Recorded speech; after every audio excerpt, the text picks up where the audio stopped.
বাজারে থাকা ৫, ১০, ২০ টাকার কাগজের নোটগুলোর অবস্থা খারাপ বলে এটা দ্রুত সময়ের মধ্যেই পরিবর্তন করা হবে বলে গণমাধ্যমকে আজকে জানিয়েছেন অন্তর্বর্তীকালীন সরকারের অর্থ উপদেষ্টা ডক্টর সালেহ উদ্দিন আহমেদ।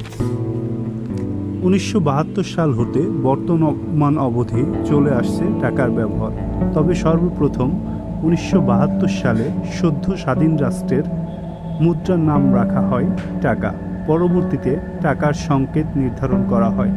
প্রথম কোষাগার নোট ১৯৭২ সালে ছিল ১ টাকা, যেটি ১৯৯৩ সাল পর্যন্ত প্রচলিত ছিল। এছাড়া ২ টাকার নোট, ৫ টাকার নোট, ১০ টাকার নোট ও ২০ টাকার নোট বেশি প্রচলিত ছিল আগে থেকেই। ১ টাকার নোট প্রথম চালু করা হয় ১৯৭২ সালের ৪ মার্চ। ২ টাকার নোট চালু করা হয় ২৯ ডিসেম্বর ১৯৮৮ সালে এবং ৫ টাকার নোট চালু করা হয় ২রা জুন ১৯৭২ সালে। ১০ টাকার নোট চালু করা হয় ১৯৭৮ সালে এবং ২০ টাকার নোট চালু করা হয় ১৯৮০ সালে।